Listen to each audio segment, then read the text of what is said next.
Hello प्यारे बच्चों, good morning. कैसे हैं आप लोग? आई होप आप लोगों को क्लासेस बहुत अच्छे से समझ में आ रही होंगी।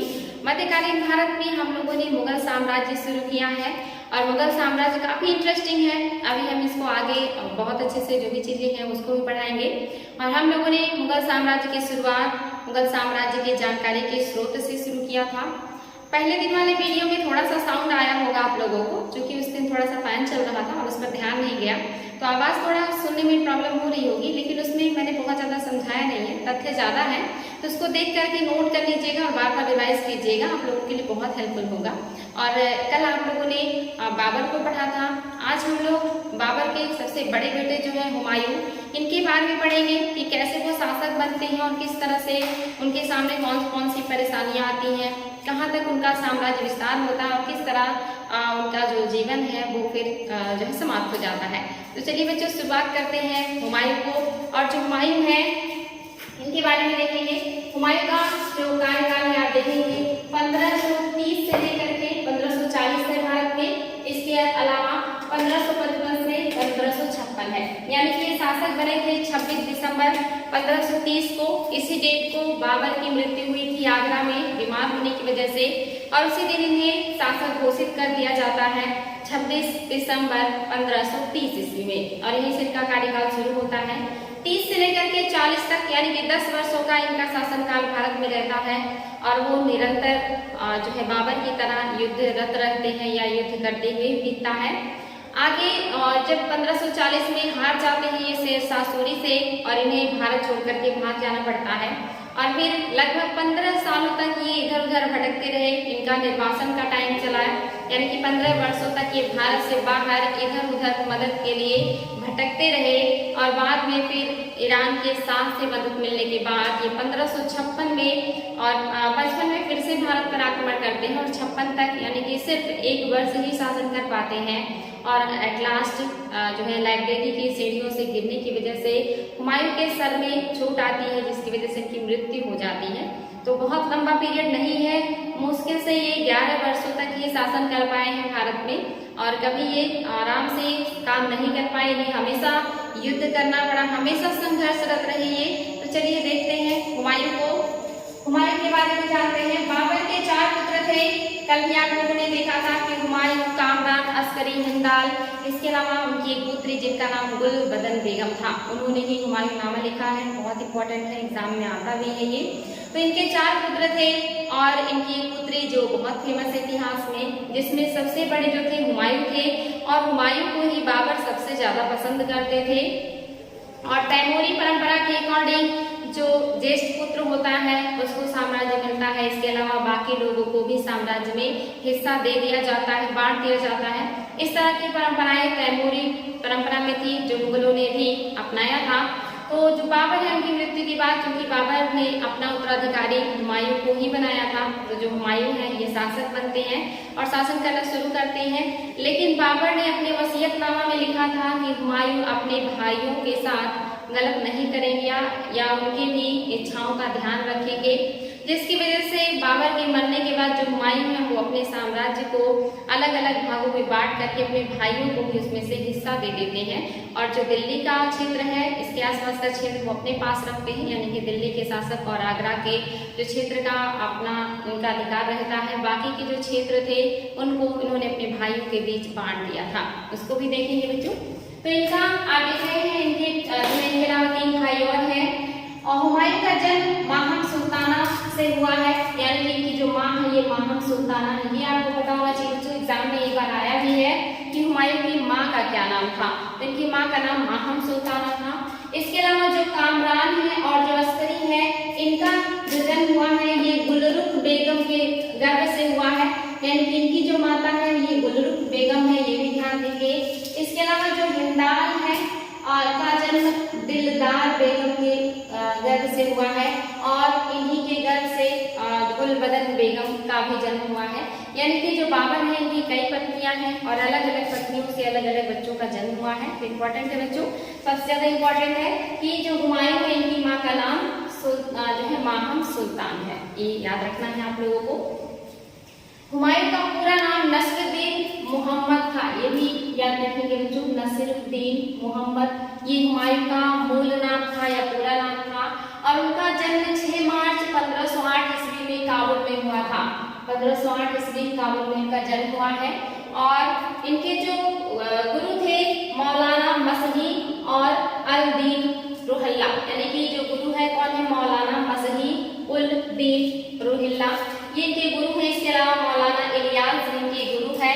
क्योंकि जो बाबर है वो हमेशा युद्धरत रहे। आपने कल के क्लास में देखा था कि बाबर ने कभी भी एक जगह 2 रमजान नहीं मनाया था।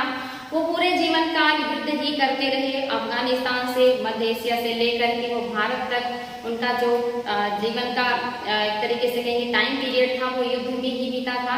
इसीलिए वो हुमायूं को हमेशा साथ साथ रखते थे और उन्हें बहुत अच्छी शिक्षा व्यवस्था का नहीं कर पाए थे हुमायूं के लिए। हुमायूं को बहुत बढ़िया शिक्षा शुरुआत में नहीं मिली, लेकिन आगे चल करके जब जो बाबर है पानीपत के युद्ध के पहले थोड़ा सा उन्हें टाइम मिला, यानी कि उन्होंने जब काबुल पर अधिकार किया था उस समय उन्होंने अपने पुत्र हुमायूं के लिए 2 गुरु को अपॉइंट किया था, जिनका नाम मैंने अभी आपको बताया। और इन्होंने हुमायूं को फारसी, अरबी, इस तरह की भाषाओं को भी पढ़ाया। इसके अलावा हुमायूं को ज्योतिष और खगोल और इसके अलावा आप देखेंगे कि इनको और भी बहुत सारी चीजों का ज्ञान हो जाता है। इसके साथ साथ इन्हें धनुर्विद्या और जो है हथियार चलाना, घुड़सवारी करना, इस तरह की शिक्षाएं भी दी जाती हैं। तो बहुत बाद में हुमायूं को ये सारी शिक्षाएं मिलती हैं। शुरुआत में क्योंकि जो बाबर हैं इनके पास कोई स्थायी जीवन नहीं था, ये हमेशा युद्ध करते और बार बार वहां से इनको हटना पड़ता था। कभी फरगना से इन्हें समरकंद जाना होता, कभी जो समरकंद से फरगना आते और कभी दोनों हाथ से निकल जाते, तो कभी काबुल, कभी कंधार और कभी पंजाब और फिर दिल्ली, और इस तरह से एट लास्ट उनकी मृत्यु हो गई।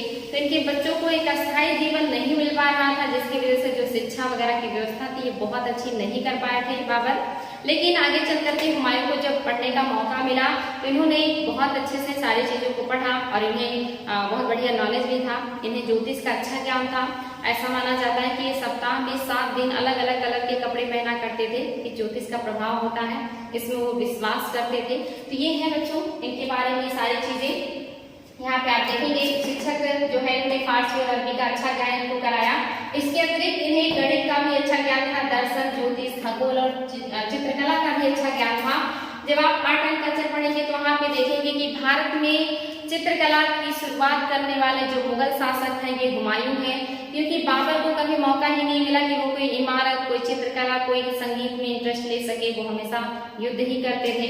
लेकिन हुमायूं को जो मौका मिला तो इन्होंने चित्रकला का भी शुरुआत भारत में कराया, जिसको आगे चल करके जो है इनके जो पुत्र थे अकबर और भी आगे ले गए। और अकबर के जो पुत्र थे जहांगीर, उनके शासनकाल में जो चित्रकला थी इतना ज्यादा फेमस हुई भारत में कि मुगल काल में जहांगीर के काल को चित्रकला का स्वर्ण काल कहा जाता है। जहांगीर इतने ज्यादा इंटरेस्टेड थे चित्रकला में, उन्हें इतना ज्यादा ज्ञान था चित्रकला का कि वो कहते थे कि अगर एक चित्र को बहुत सारे चित्रकार मिल करके बना दे तो मैं बता दूंगा कि इस चित्र में हाथ किस चित्रकार ने बनाया है, नाक किस चित्रकार ने बनाया है। उन्हें इतनी बारीकी से चित्रकला का और चित्रकारों के बनाने के तरीके का ज्ञान था। इसी वजह से चित्रकला का स्वर्ण काल जहांगीर के काल को कहा जाता है। इसको हम और अच्छे से पढ़ेंगे, डिटेल में आप लोगों को बताएंगे जब आर्ट एंड कल्चर पढ़ाएंगे। तो ध्यान देंगे बच्चों, मुगल काल अपने आप में बहुत विशेष है। मुगल काल का स्वर्ण काल अकबर के काल को कहा जाता है, क्योंकि जो मुगल काल है अकबर के काल में बहुत ज्यादा फला फूला बढ़ा था। और चित्रकला का स्वर्ण काल जहांगीर के काल को कहा जाता है। लेकिन स्थापत्य का स्वर्ण काल शाहजहां के काल को कहा जाता है, क्योंकि उन्होंने स्थापत्य यानी कि इमारतें बहुत बनवाई थी।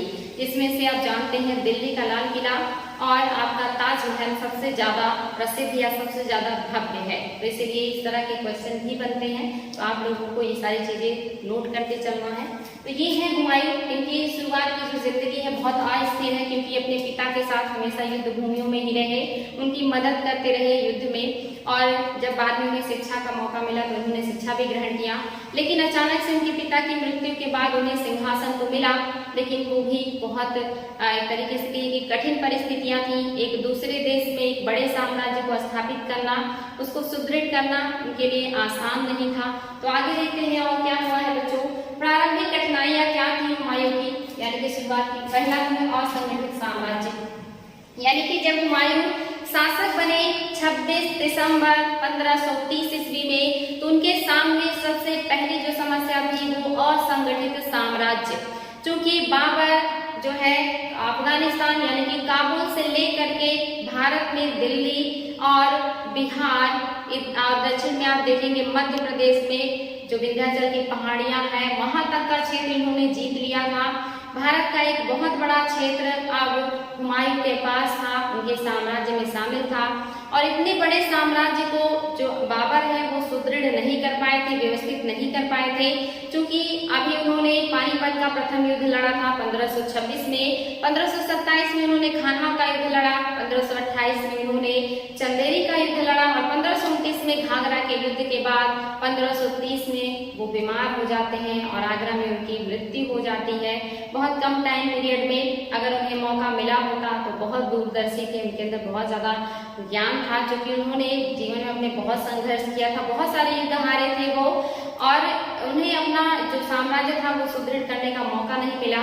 और उनकी मृत्यु होने के बाद जो हुमायूं हैं उन्हें साम्राज्य को सुदृढ़ करना था, जो कि जीतने से नहीं होता है, उसकी व्यवस्था भी अच्छी होनी चाहिए, सैन्य व्यवस्था, प्रशासन, राजनीति, ये सारी चीजें अच्छी होनी चाहिए, लेकिन ये बाबर नहीं कर सके थे, उसके पहले उनकी मृत्यु हो गई। हुमायूं को इतना बड़ा साम्राज्य जो मिला तो हुमायूं वहां का प्रशासन कैसे संभालते, और उनके लिए बहुत बड़ी समस्या थी, क्योंकि वो एक विदेशी थे और जो यहाँ के शासक थे वो अफगान थे, दिल्ली पर अफगानों का शासन था और अफगानों को बाबर ने कई युद्धों में हराने का प्रयास भी किया। पानीपत के प्रथम युद्ध में भी अफगानों को हराया उन्होंने, और आपने देखा खानवा के युद्ध में भी अफगान राणा सांगा का मदद कर रहे थे, और इसके अलावा आपने देखा कि जो घाघरा का युद्ध हुआ इसमें भी अफगान थे। इस सारे युद्धों में उन्हें हराने के बावजूद भी अफगान पूरी तरह से समाप्त नहीं हुए थे, अभी उनका जो हिम्मत था वो टूटा नहीं था, वो अभी भी मुगलों का सामना करने की तैयारी में थे। और जो हुमायूं है जो कि वो एक मुगल है, वो विदेशी है, तो यहाँ की जो जनता है जिन्होंने अफगानों के शासन में अभी तक अपना जीवन यापन किया है, जो अफगानों को जानते हैं, समझते हैं, वो हुमायूं को एक्सेप्ट नहीं कर पा रहे थे, क्योंकि उनको लग रहा था कि ये विदेशी है और हमारा जो अपना शासक है, जो राजा है, वो अफगान है। तो वो हमेशा चाहते थे, उनकी जो हमदर्दी थी, उनका जो झुकाव था वो अफगानों की तरफ था, वो हुमायूं को सपोर्ट नहीं कर रहे थे। दूसरी तरफ इतना बड़ा साम्राज्य सुरक्षित रख पाना और इस पर मजबूती से कार्य कर पाना भी हुमायूं के लिए आसान नहीं था। तो ये असंगठित जो साम्राज्य हुमायूं को मिला था, ये उनके लिए सबसे बड़ी समस्या थी कि वो कैसे उसको संगठित करे, कैसे उसका प्रशासन चलाए और कैसे उसको सुदृढ़ करे। तो इसके अलावा और क्या प्रॉब्लम थी बच्चों? इसके अलावा उनके पास जो दूसरी प्रॉब्लम थी ये थी रिक्त राजकोष। रिक्त राजकोष आपको पता है पानीपत के प्रथम युद्ध में जब वो बाबर इब्राहिम लोदी को हराते हैं और दिल्ली पर अधिकार कर लेते हैं, अपने आप को बादशाह की उपाधि धारण करके दिल्ली का शासक बन जाते हैं। इसी युद्ध में उन्होंने कलंदर की उपाधि भी धारण करी थी युद्ध के बाद, क्योंकि युद्ध में उन्हें बढ़िया पैसा या खजाना मिला था। आगरा से उन्हें बहुत बड़ा खजाना मिला था जिसमें कोहिनूर हीरा भी था। इस खजाने का उपयोग उन्होंने अपने जो अमीर वर्ग के लोग थे, जो उनके अधिकारी थे, जो सैनिक थे, जो उनके दास दासी थे, इन सबको बांट देने में किया, यानी कि सबको इन्होंने बांट करके प्रसन्न करने का प्रयास किया, क्योंकि बाबर को पता नहीं था कि वो आने वाले समय में जो है उनकी मृत्यु हो जाएगी और उनके पास पैसा नहीं होगा, यानी कि उनके बच्चों के सामने समस्याएं खड़ी हो सकती हैं। तो बाबर ने उस समय सबको प्रसन्न करने के लिए, अपने तरफ करने के लिए, ताकि लोगों की स्वामी भक्ति मिले उन्हें, लोगों का विश्वास मिले उन्होंने उस खजाने का उपयोग लोगों को बांटने में कर दिया। बड़े से लेकर के छोटे अधिकारी तक को उन्होंने बड़े पैमाने पे वो खजाने बांटे, पैसे बांटे। हुमायूं को भी उन्होंने बड़े पैमाने पे पैसा और कोहिनूर हीरा गिफ्ट में दिया था। तो इसकी वजह से जो खजाना था वो खाली हो गया था। बाबर निरंतर युद्ध में ही लगे रहे तो उसमें भी पैसे इन्वेस्ट हुए। तो जब हुमायूं शासक बने तो उनके पास पैसे ही नहीं थे प्रशासन चलाने के लिए, जो कि आपको पता होना चाहिए कोई भी काम करने के लिए पैसे की सबसे ज्यादा जरूरत होती है। अगर सेना रखना है तो भी पैसा चाहिए, राजनीतिक व्यवस्था करनी है तो भी पैसा चाहिए। इस तरह का जितना भी काम होगा बिना पैसे के हो नहीं सकता, क्योंकि इन सब के लिए कर्मचारी लगते हैं, उन सबको वेतन की जरूरत होती है और जब तक हाथ में पैसा ना हो तो कोई काम कर नहीं सकता इंसान। तो ऐसे में हुमायूं के सामने बड़ी समस्या थी कि उनके पास पैसा ही नहीं था, राजकोष खाली था और बाबर ने उनके लिए खाली राजकोष छोड़ रखा था। इसीलिए जो इतिहासकार हैं वो कहते हैं कि हुमायूं को कांटों का ताज मिला था और उन्हें खाली राजकोष मिला था। तो ये इंपॉर्टेंट पॉइंट है बच्चों। दूसरी जो उनकी समस्या थी खाली राजकोष, यानी कि उनके पास पैसे भी नहीं थे कि वो आगे का काम आसानी से कर सके। इसके अलावा जो उनकी परेशानी थी ये थी कि संबंधित जो उनके संबंधी थे और जो मिर्जा वर्ग था, यानी कि जो उनके अपने संबंधी थे, जैसे उनके अपने जो बाबर के दामाद थे, जो बाबर के कुछ और खास लोग थे, मिर्जा वर्ग से संबंधित थे, जो अमीर वर्ग थे, ये सारे लोग बाबर जो है हुमायूं का साथ नहीं दे रहे थे। यहाँ तक वो षड्यंत्र कर रहे थे कि हुमायूं की जगह किसी और को शासक बना करके हम उसमें जो है प्रत्यक्ष भूमिका निभाएं। दूसरी तरफ जो हुमायूं के अपने भाई लोग हैं ये भी बहुत सपोर्टिव नहीं है। सगे संबंधी भी जो है हुमायूं के वो भी उनकी मदद नहीं करते और अमीर वर्ग और मिर्जा वर्ग तो बिल्कुल भी उनकी मदद नहीं करता। तो इनको भी जो है समझाना या इनको अपने पक्ष में लाना भी उनके लिए एक बड़ा समस्या था, क्योंकि अगर किसी का सपोर्ट नहीं होगा तो एक शासक के लिए काम करना आसान नहीं होता है। तो इनकी जो तीसरी समस्या थी ये उनके संबंधियों और मिर्जा वर्ग का सपोर्ट ना मिलना। और जो चौथी समस्या है हुमायूं के अपने भाई, चूंकि बाबर ने कहा था हुमायूं से अपने वसीयतनामे में उन्होंने निर्देश दिया था कि आप अपने भाइयों का ध्यान रखेंगे। उन्होंने ये नहीं कहा था कि साम्राज्य को उनके जो है अलग अलग हिस्सों में बांट करके उनको दे देंगे। तो यहाँ पे जो हुमायूं है वो बहुत ज्यादा उदारता दिखाते हैं और अपने साम्राज्य को बांट देते हैं और बांट करके अलग अलग हिस्सा अपने भाइयों को दे देते हैं। और जैसा कि निर्देश दिया था बाबर ने कि अपने भाइयों का ध्यान रखेंगे, तो वो आजीवन अपने भाइयों की गलतियों को माफ करते रहे, उनकी उदंडता को क्षमा करते रहे, उनको बार बार मौका देते रहे कि वो फिर से सुधर जाए। लेकिन उनके जो भाई हैं वो आखिरी दम तक उनके साथ दुश्मनी निभाते रहे, उन्हें बार बार कमजोर करते रहे। और ये भी एक बड़ा रीजन हुआ कि जो हुमायूं है वो अपने दुश्मनों का सामना नहीं कर पाए। अगर उनके भाइयों ने उनका मदद किया होता तो एक बहुत बड़े साम्राज्य को स्थापित कर सकते थे वो, लेकिन किसी भी भाई ने उनकी मदद नहीं की, बल्कि उल्टा उनके साम्राज्य पर बार बार आक्रमण करके या उनके खिलाफ विद्रोह करके उनके साम्राज्य को तोड़ने का प्रयास किया, उन्हें समाप्त करने का प्रयास किया। क्योंकि जो अपने भाई थे वो भी उनके लिए बहुत बड़े शत्रु बन गए थे, उनके साथ बहुत ज्यादा शत्रुता निभाई उन्होंने आखिरी टाइम तक। तो ये जो भाई थे वो भी हुमायूं के लिए एक समस्या थे।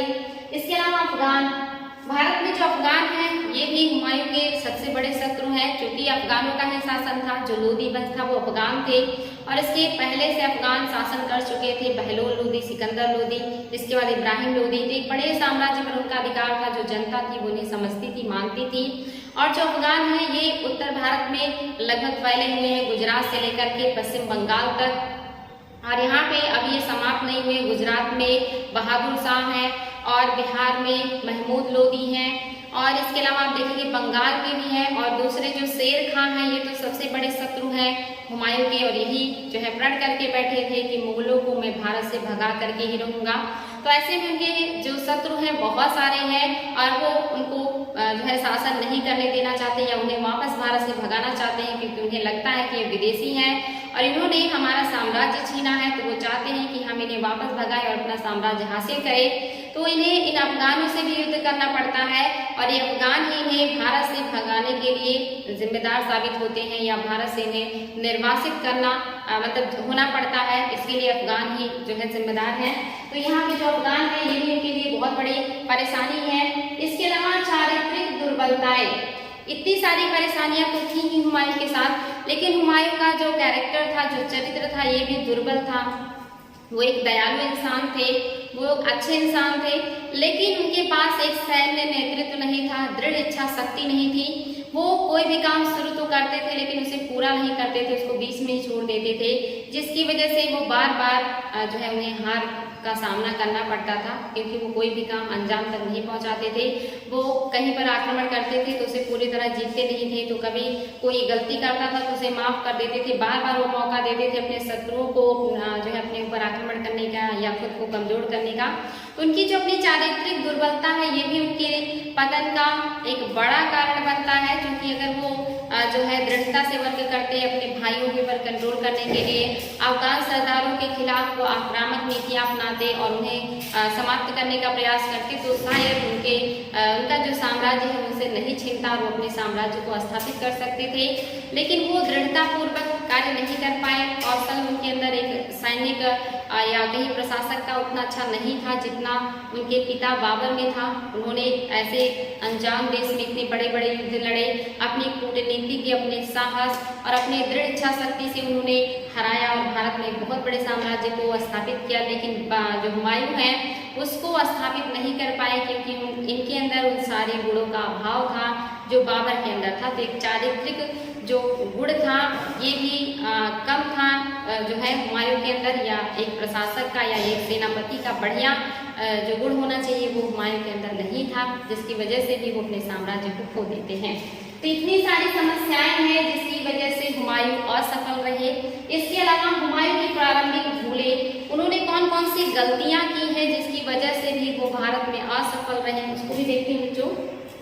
पहला तो इन्होंने अपने भाइयों में साम्राज्य का विभाजन किया, ये उनकी बहुत बड़ी भूल थी, जिसमें इन्होंने क्या किया है, अस्करी को संभल का क्षेत्र दे दिया है, यानी कि जो संभल का इलाका है ये अस्करी को मिला है। जो हिंदाल है इनको अलवर का क्षेत्र दिया गया, ये यहाँ के शासक बने। जो कामरान है इनको काबुल और कंधार का क्षेत्र मिला। और सबसे ज्यादा जो हुमायूं को डिस्टर्ब करते हैं, सबसे ज्यादा जो उनको धोखा देते हैं ये कामरान ही है, इनको काबुल और कंधार मिला था। लेकिन फिर भी ये बार बार हुमायूं के क्षेत्र में घुस आते हैं, उनके क्षेत्र पर अधिकार करने का प्रयास करते हैं और बार बार हुमायूं अपने भाइयों को हराते हैं। ये तो हुमायूं के सगे भाई हैं। इसके अलावा उनका एक चचेरा भाई है जिसका नाम है मिर्जा सुलेमान, इनको भी इन्होंने क्या किया, बदख्शा का क्षेत्र दिया हुआ, यानी कि अपने भाइयों के साथ साथ इन्होंने अपने चचेरे भाई को भी अपने साम्राज्य का एक हिस्सा दे दिया है जिसको बदख्शा कहा जाता है। तो इम्पोर्टेंट बच्चों ये इनके लिए बहुत बड़ी भूल थी। अगर इस साम्राज्य का विभाजन ना करते और पूरे साम्राज्य को अपने अंडर में रखते, अपने भाइयों को अलग अलग पोस्ट पे नियुक्त करते तो शायद इस तरह की स्थिति नहीं आती। क्योंकि जब उन्हें अलग अलग साम्राज्य मिल गया, क्षेत्र मिल गया, तो वो अपने ही भाइयों को हराने में लग गए क्योंकि वो अपने क्षेत्र से संतुष्ट नहीं थे। उन्हें लगता था कि हुमायूं के पास ज्यादा है तो हमें उनसे छीन लेना चाहिए या हमें जो है अपना साम्राज्य विस्तार करने का प्रयास करना चाहिए। तो ये भी एक बहुत बड़ा रीजन बना कि इनके भाइयों ने हुमायूं के साथ बहुत ज्यादा शत्रुता निभाई और अपने क्षेत्र के साथ साथ ये हुमायूं के क्षेत्र पर भी अधिकार करने का प्रयास करते रहे। और ये प्रयास निरंतर चलता रहा जब तक कि हुमायूं का निर्वासन नहीं हो गया। तो ये इनकी बड़ी भूलें हैं जो इन्होंने किया है। इसके अलावा इन्होंने कुछ प्रमुख युद्ध भी लड़े हैं, और ये युद्ध कौन कौन से हैं। तो हुमायूं ने जो पहला युद्ध लड़ा है ये कालिंजर पर आक्रमण किया है, या कालिंजर का युद्ध है। ये 1521 ईस्वी में हुआ है। बच्चों ध्यान देंगे कि कौन सा युद्ध किस समय हुआ है। ये सीक्वेंस कई बार एग्जाम में आ चुका है, यूपीएससी में और यूपीपीसीएस में भी आ चुका है कि आप सीक्वेंस बताएं जो हुमायूं के द्वारा लड़े गए युद्धों का, कि सबसे पहले उन्होंने कौन से युद्ध लड़े उसके बाद, और उसके बाद का क्रम सजाएं। तो ये क्रम भी आप लोगों को याद होना चाहिए। तो पहला जो उनका आक्रमण है ये कालिंजर पर हुआ है। कब हुआ है? 1521 ईस्वी में हुआ है। यहाँ के जो शासक है प्रताप रुद्रदेव है। हुमायूं और प्रताप रुद्रदेव के बीच ये युद्ध हुआ था। कारण क्या था युद्ध का? तो अफगानों के प्रति सहानुभूति, क्योंकि जो कालिंजर के शासक है प्रताप रुद्रदेव ये अफगानों के प्रति सहानुभूति रखते हैं। इन्हें लगता है कि अफगानों को फिर से दिल्ली का सिंहासन मिलना चाहिए, या यहाँ के जो शासक हैं ये अफगान को बनना चाहिए, ना कि हुमायूं को। इस वजह से, और दूसरा क्या है कि जो कालिंजर है ये सामरिक रूप से यानी कि सैनिक दृष्टिकोण से बहुत इंपॉर्टेंट है। ये बहुत ऊंचे स्थान पर यानी कि जो बुंदेलखंड का पहाड़ी है उसकी ऊंचाई पर है ये किला, जो कि बहुत ही सुरक्षित है और अभेद्य है, मजबूत है। तो इसलिए ये चाहते हैं कि इस दुर्ग को ये प्राप्त करें। साथ ही इनका जो मानसिक जो स्थिति है कि अफगान ही शासक बने, वो इसे बदलना चाहते थे। लेकिन प्रॉब्लम क्या हुई, उसी समय जो और अफगान सरदार है उन्होंने जौनपुर पर अधिकार कर लिया। साथ ही जो है जौनपुर की तरफ बढ़ना शुरू किया और उस पर अधिकार करने का प्रयास किए। और जो शेर खां है उन्होंने उसी समय चुनार के दुर्ग पर घेरा डाला, चुनार पर अधिकार करने का प्रयास किया। यानी कि जब हुमायूं कालिंजर विजय में फंसे हुए थे उसी समय जौनपुर पर जो अफगान सरदार हैं वो अधिकार करने के लिए आगे बढ़े। दूसरी तरफ जो चुनार का किला था जो बहुत ही मजबूत और अभेद्य था, ये भी बहुत इंपॉर्टेंट था हुमायूं के लिए, उस पर शेर खान ने अधिकार कर लिया जो कि हुमायूं के लिए अच्छा नहीं था। ये सारी चीजें चली रही थी। उसी बीच उनका जो भाई है कामरान, इसने भी पंजाब में अपनी गतिविधियां बढ़ा दी, यानी कि उसने अपना जो काबुल और कंधार का क्षेत्र है उसके साथ साथ पंजाब पर आक्रमण करना शुरू कर दिया और पंजाब के क्षेत्र पर अधिकार करना चाहा जो कि हुमायूं के क्षेत्र में था। अब यहाँ पे हुमायूं के साथ बहुत सारी समस्या हो गई और हुमायूं को ये जो युद्ध है इसमें उनको क्या करना पड़ा, समझौता करना पड़ा, यानी कि वहाँ के शासक से इन्होंने क्षतिपूर्ति ली और संधि वार्ता करके युद्ध को वहीं पे रोक दिया और ये वापस जो है आगरा होते हुए दिल्ली की तरफ बढ़े, क्योंकि इनका जो भाई है ये पंजाब में घुस आया था। लेकिन यहाँ पर ये अपने भाई से युद्ध करना अच्छा नहीं समझते या इन्हें लगता है कि भाई से युद्ध करना ठीक नहीं है और ये बिना युद्ध लड़े अपने भाई को पंजाब का क्षेत्र दे देते हैं। और आगे चल करके जो कामरान है इतने से संतुष्ट नहीं होते, ये फिरोजा और उसके आसपास का जो क्षेत्र है उसको भी अपने अंडर में ले लेते हैं और हुमायूं चुपचाप देखते रहते हैं कि मेरा भाई और मैं इससे युद्ध नहीं करूंगा। यहाँ पे वो बहुत ज्यादा उदारता दिखाते हैं जो उनके लिए बहुत ही नुकसानदेह सिद्ध होता है। आगे चल के जब उन्हें मदद की जरूरत होती है तो उन्हें भाई की मदद नहीं करते। और दूसरी तरफ उत्तर पश्चिम का रास्ता था जो कि ईरान और अफगानिस्तान की तरफ जाता था, जहां से हुमायूं को मदद मिल सकती थी, उन रास्तों पर उनके भाइयों का अधिकार हो गया। अब वहां से ना तो हुमायूं किसी की मदद ले सकते थे और ना ही अपनी सेना में वहां से व्यक्तियों को भर्ती कर सकते थे। तो यहाँ पे हुमायूं ने अपने लिए बहुत बड़ा जो है मुसीबत खड़ा कर लिया, क्योंकि उन्होंने उत्तर पश्चिम के सारे क्षेत्र अपने भाइयों को दे दिए। यहाँ तक अपने में से भी इन्होंने एक बहुत बड़ा क्षेत्र कामरान को ले दिया, जो कि बहुत ही जो है इनके लिए घातक सिद्ध हुआ। तो ये था कालिंजर विजय। एट लास्ट उन्होंने क्षतिपूर्ति और समझौते से काम चलाया, क्योंकि बहुत सारे रीजन बन गए उनको वहां से हटने का। दूसरा जो उन्होंने आक्रमण किया है ये है दोहराई का युद्ध है या दोहरिया का युद्ध। ये भी हुआ है बच्चों 1531 में, लेकिन ये इसी ईयर का है, बट पहले कालिंजर का हुआ है और फिर दोहरिया का युद्ध हुआ है। ये जो हुआ है ये हुमायूं व महमूद लोदी के बीच हुआ है और ये गोमती नदी के किनारे हुआ था। जो महमूद लोदी है ये एक अफगान सरदार है और ये जो है बहलोल लोदी के खानदान से संबंधित है और इन्हें लगता है कि मेरे खानदान के लोगों को हटा करके बाबर ने साम्राज्य हासिल किया तो मुझे अपना साम्राज्य वापस चाहिए। तो ये बार बार मुगलों के खिलाफ षड्यंत्र करते रहते हैं, बार बार ये जो है दुस्साहस करते हैं कि जो साम्राज्य उसमें मेरा अधिकार हो या बाकी के क्षेत्रों में मैं अधिकार करूं। तो हुमायूं को सबक सिखाने के लिए जो है दोहरिया नामक स्थान पर आक्रमण करते हैं और ये गोमती नदी के किनारे था। यहाँ पे दोनों लोगों के बीच युद्ध होता है जिसमें बहलोल लोदी पराजित हो जाते हैं और जौनपुर छोड़ करके उड़ीसा भाग जाते हैं। बाकी के जो अफगान थे उसमें से कुछ बिहार में जा करके शरण लेते हैं और कुछ जो अफगान सरदार थे ये गुजरात में जा करके शरण लेते हैं। और यहाँ जो हुमायूं है ये क्या करते हैं और अधिकार कर लेते हैं जौनपुर पर और यहाँ पे सुल्तान जुनैद बरसाल को जौनपुर का प्रशासक बना देते हैं, यानी कि अपने अंडर में जो राज्यपाल होते हैं राज्यपाल बना दिया इन्होंने जौनपुर का कि हम आगरा जा रहे हैं, आप यहाँ का कार्यभार देखेंगे और अगर कोई दिक्कत होगा तो फिर हमें इन्फॉर्म करेंगे। तो यहाँ पे जो सुल्तान जुनैद बरसाल है ये इनके प्रशासक के रूप में हुए और वो आगरा लौट गए और आगरा में लौटने के बाद उन्होंने भव्य समारोह रखा या भव्य उत्सव मनाया। उन्हें इस जीत से बहुत प्रसन्नता हुई और उन्होंने एक भव्य समारोह रखा और उस समारोह में उन्होंने जितने भी उनके अमीर थे, जितने भी उनके बड़े अधिकारी थे, उच्च अधिकारी थे, उन सभी को इन्होंने कीमती खिलअत बांटे। खिलअत मीन्स होता है बच्चों कीमती वस्त्र। एग्जाम में आया है क्वेश्चन नेट में कि खिलअत किसे कहते थे। खिलअत, खिलअत मीन्स होता है कीमती वस्त्र, कीमती वस्त्र। ध्यान देंगे यही ऑप्शन में अगर आएगा तो आपको यही ऑप्शन सही करना है। ये नेट में आया हुआ क्वेश्चन है, इसको ध्यान देंगे। कीमती वस्त्र को खिलअत कहा जाता है, यानी कि इस समय इन्होंने अपने अमीरों को कीमती खिलअत यानी कि कीमती वस्त्र और घोड़े दिए और बहुत अच्छे से उत्सव मनाया, खुशियां मनाई, और जो कि इनके लिए एक तरह से कहेंगे कि ये भूल है कि जब भी ये कोई छोटा भी विजय कर लेते हैं तो ये उत्सव मनाने में बिजी हो जाते हैं और जबकि जो इनके दुश्मन है ये दूसरी तरफ फिर से इनके ऊपर आक्रमण करने की तैयारी कर रहे होते हैं और बार बार हुमायूं ऐसे ही गलती करते हैं, जो कि उनके लिए बहुत ही मुश्किल साबित होगा आगे चल करके। इसके बाद इन्होंने कौन सा युद्ध किया है? इन्होंने चुनार का घेरा डाला है। चुनार में आपको पता है शेर खान ने अधिकार कर लिया था। चुनार का जो किला है ये बहुत ऊंचाई पर था, बहुत मजबूत था, इसीलिए ये चाहते थे कि उस किले को वापस प्राप्त करें, क्योंकि वो सैन्य दृष्टिकोण से बहुत ही मजबूत और बढ़िया था। यहाँ पर इन्होंने आक्रमण किया, घेरा डाला और ये युद्ध हुआ है शेर खान और हुमायूं के बीच में। कब हुआ है? 1535 में हुआ है। इंपॉर्टेंट है बच्चों। शेर खान ने यहाँ पर अधिकार कर रखा था, हुमायूं इसे प्राप्त करना चाहते थे, साथ ही शेर खान की बढ़ती हुई शक्ति को भी रोकना चाहते थे।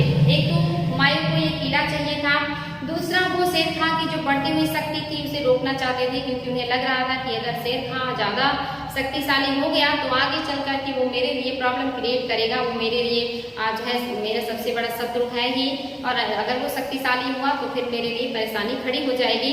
तो उसकी शक्ति को कम करने के लिए और उस किले को प्राप्त करने के लिए हुमायूं ने चुनार का घेरा डाला और एक लंबे समय तक लगभग 4 से 6 महीने के घेरे के बाद जो शेर शाह है वो समझौता करने के लिए तैयार होते हैं, क्योंकि शेर शाह को लगता है कि हुमायूं का जो सेना है वो बड़ी है और अगर मैं हारूंगा तो मुझे बड़ा नुकसान जो है उठाना पड़ेगा। एक तरफ हुमायूं है जिनके पास सूझबूझ की कमी है, सैन्य नेतृत्व की कमी है, दूसरी तरफ शेर खान है बहुत होशियार है, वो हर उस कूटनीति का उपयोग कर लेते हैं जो उनके लिए फायदेमंद हो। और जब आप शेर शाह सूरी को पढ़ेंगे तो आपको पता चलेगा कि शेर शाह सूरी अद्वितीय व्यक्तित्व के इंसान थे, वो हर क्षेत्र में पारंगत थे, उन्होंने हर क्षेत्र में बहुत अच्छा वर्क किया है, हम उन्हें भी पढ़ेंगे। तो यहाँ पे जो हुमायूं है इनका जो सामना है एक बहुत ही चालाक, होशियार और योग्य शत्रु से हुआ है। यहाँ पे जो शेर शाह है ये समझौता करने के लिए मान जाते हैं, क्योंकि उन्हें पता था कि हुमायूं के पास बड़ी सेना है और वो हरा सकते हैं। और समझौते में ये ये समझौता होता है कि जो हुमायूं है, जो कि जब हुमायूं चुनार पर आक्रमण किए थे उसी समय जो गुजरात के शासक हैं इन्होंने राजस्थान पे हमला किया, यानी कि राजस्थान में अगर आक्रमण करेंगे तो आगरा जो है वो राजस्थान से बहुत पास है, तो आगरा बहुत आसानी से पहुंच सकते थे, क्योंकि जो सारी गतिविधियां थी वो आगरा से ही कर रहे थे जो मुगल शासक थे, तो आगरा उनके लिए बहुत महत्वपूर्ण था। तो ऐसे में जो हुमायूं को लगता है कि चुनार का दुर्ग जीतने से ज्यादा महत्वपूर्ण है कि मैं गुजरात के शासक को आगे बढ़ने से रोकूं ताकि वो आगरा तक ना पहुंच पाए। ऐसे में वो भी शेर शाह से संधि करने के लिए तैयार हो जाते हैं और संधि में शेर शाह ने कहा कि वो एक सैन्य टुकड़ी अपने बेटे के साथ भेजेंगे हुमायूं की मदद के लिए, वो मदद करेगा उनको उस गुजरात के शासक को रोकने में या हराने में, और बदले में हुमायूं को चुनार का जो घेरा है उसे हटाना पड़ेगा। हुमायूं को भी लगा कि इस समय चुनार का जो किला है उससे ज्यादा महत्वपूर्ण हमें गुजरात के शासक को हराना है, और वो इस संधि के लिए हाँ कर देते हैं और वहां से आगरा लौट आते हैं। और ये शेर शाह के लिए बहुत ही बढ़िया सिद्ध होता है, क्योंकि उसे उसका किला सुरक्षित रह जाता है। और दूसरी तरफ हुमायूं की बहुत बड़ी भूल थी कि उन्होंने शेर शाह सूरी को या शेर खां को पूरी तरह से समाप्त नहीं किया और किले पर अधिकार नहीं किया, और ये आगे चल करके उनके लिए सबसे ज्यादा घातक सिद्ध होता है। और अपनी शक्ति को मजबूत करने के बाद जो शेर खां है वो लगातार हुमायूं को चुनौतियां देना शुरू कर देता है। तो यहाँ तक रहने देते हैं बच्चों, क्योंकि बहुत बड़ा क्लास हो जाता है तो आप लोग भी परेशान होते हैं। इसके आगे हम देखेंगे शेर शाह से हुमायूं का संघर्ष और भारत से हुमायूं का निर्वासन, भारत में फिर हुमायूं का वापसी, और वापसी के बाद कौन से युद्ध लड़े उन्होंने और कैसे उनके जीवन का अंत हुआ। तो ये बाकी की क्लास से जो बाकी का बचा हुआ पॉइंट है इसको हम नेक्स्ट क्लास में देखेंगे। आज के लिए इतना ही, फिर मिलते हैं कल नए क्लास में। Thank you.